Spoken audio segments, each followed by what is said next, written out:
strong, independent Kirat. You're going to love hearing her stories. My name's Kirat Kaur Nandra. Kirat means sunshine, Kaur means princess, and Nandra means I haven't got a clue. I was born in 1966 in August, and it was a beautiful sunny Thursday afternoon. I like to think that's why I was called Kirat, because it actually means sunshine. Well, what I'm saying is I'm a sunshine princess. So I first started working after college. So I now work in the City of London. I work for an insurance company. I'm 51. I've always believed women, everybody should be independent and work hard. Now, I grew up with that, and my father always used to talk about a rainy day, and the rainy day was you always have that extra money in your pocket if anything goes wrong. And I never forget, he said to me once, you know, if you ever have to buy your grocery shopping on your credit card, your life is over. So he made us very self-aware, independent and conscious about being financially independent. It goes a bit of an oxymoron against the culture, because our culture is very much about it, you know, back in the day was the young women used to marry into good families, and that would be their life, and have children. So my destiny was set, I suppose, when my dad called me Kirat instead of Kiran, because it was a bit different. He wanted his daughter to be a bit different and independent. But for me, it was very important. Knowledge is power. See, that's a difficult one, because I have so many. Treat people how you want to be treated yourself. Inclusion, diversity and inclusion has become this new buzzword that everybody keeps talking about. And I've been doing inclusion before it became a buzzword. Well, when the volunteering scheme started, I decided I want to be a volunteer at the Paralympics, because for me it was just as important as the able-bodied Olympics. So I did 6 days volunteering, and it was fantastic. The city was alive, it was buzzing. The Prince of Wales Trust had set up the Lloyds Community Programme. There was an amazing woman. She said to me, what do you think of the course? And I said, it's not for me. She said, I think you should get involved in the local communities because you'd be a brilliant role model. My very first meeting was walking down to Bethnal Green Academy, and I was walking along Whitechapel High Street, and I'm honest to God, it makes me go cold when I think of it now. As I started walking down, something stopped me. I don't know what it was. It was sunny, sunshine.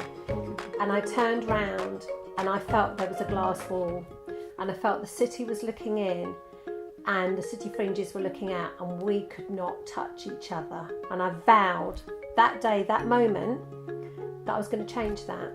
And then that was it. I never looked back. And 22 years on, I'm still involved to a much bigger degree now. I started off on a small project, but this continued. And what I wanted to do was set up an apprenticeship scheme which allowed any school in Tower Hamlets, the poorest borough within the square mile, to come into the city and see what the city was all about and what it did.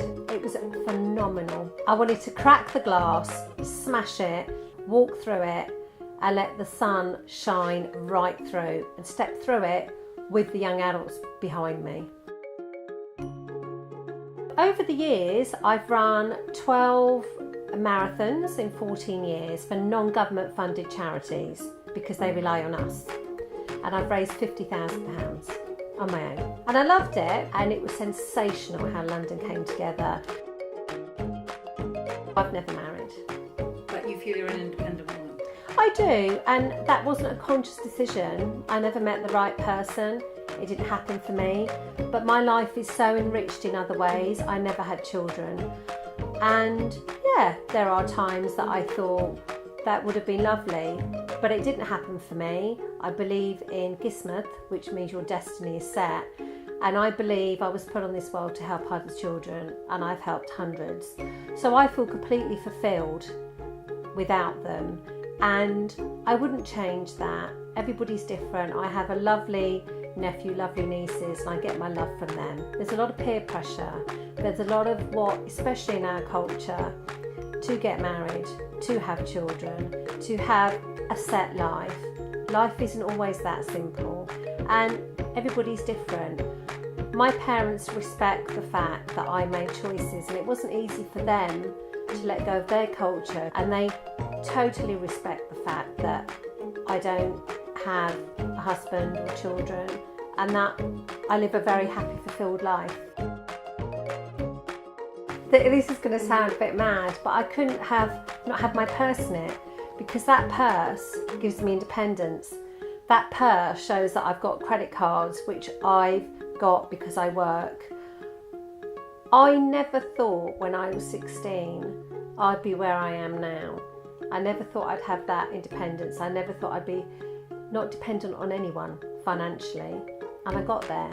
And I always carry perfume in my bag. I always have perfume, because even when you're having a bad day, you spritz some perfume on and it just lightens the mood.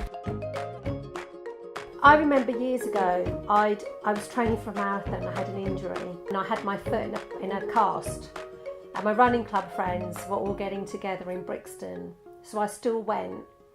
And I had to run that marathon because I was raising money. I was raising £9,000 for Anthony Nolan. And as we were coming back, this young lad was basically having the shit kicked out of him. And I had my foot in a cast and I was on crutches, and I threw myself over him. And I literally had the crutch, and the guy that was beating the shit out of him, I went, "Come on then, I'll take you on." Because I could not believe nobody would protect him. I didn't even think about it, but yeah, I'll do that in a heartbeat. I think we've all got strength, and I think it's so important to use that strength, because that's what makes us change the world and make it better. I don't believe people can't change the world. I believe they can, because if we all do something, it works. I had a 50th birthday party, and it was amazing.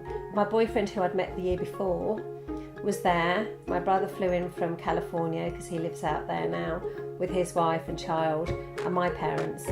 And if somebody had told me even the year before, for your 50th birthday, you'll be having this big party, that you as an independent woman has thrown yourself and you'll be wearing a nice posh frock, I wouldn't have believed him. No way.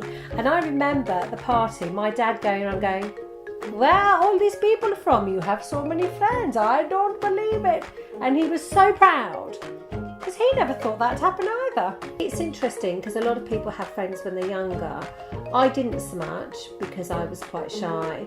A lot of my friends I've made as I'm older, and that's quite unusual for women to make friends when they're older. And I think I've made more friends in my late 40s and early 50s, and I continue to do so. And it's fantastic.